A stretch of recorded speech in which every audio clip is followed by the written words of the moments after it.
I think you know this of all the Filipino culture, like very hardworking people. And so, but my dad was just very much just accept whatever was the norm for everybody. But our mother really had high standards. I mean, we don't even typify what she was like. Like she was very high cultured and like that. I mean, and it wasn't like she grew in families like that. It was just something innate about her.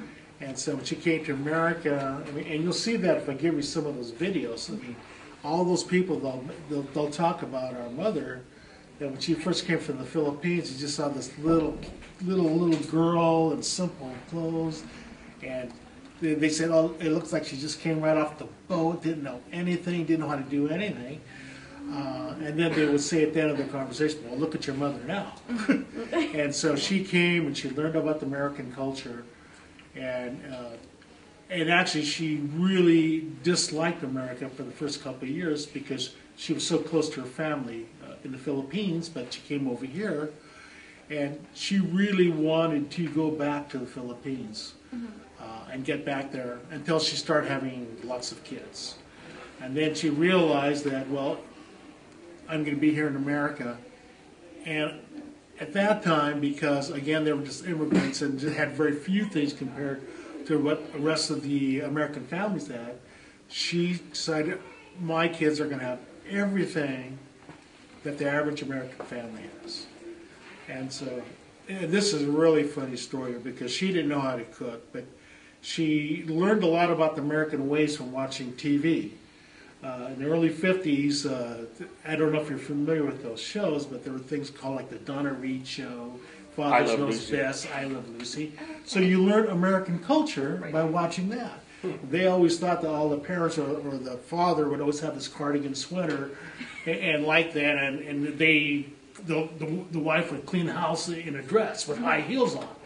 But so that's what she learned a lot of that stuff, and I still remember, and this is a great story I'll talk about her cooking, because she decided we needed to have, she always made pancakes because that was the American food, American staple. And that as kids, we absolutely detested her pancakes because they were about that big and they were about that thick. And they were completely black on the outside and raw in the middle. And it was, oh my gosh. So that's what we had. Until in Santa Maria, and there's still a restaurant in Santa Maria that's still there, it's called Pappy's. Well, in the late 50s, they built their first restaurant, it was called Pappy's Pancake House. And we went there, and we all ordered, I still remember that day, we all ordered pancakes, and they served us this, and what are these?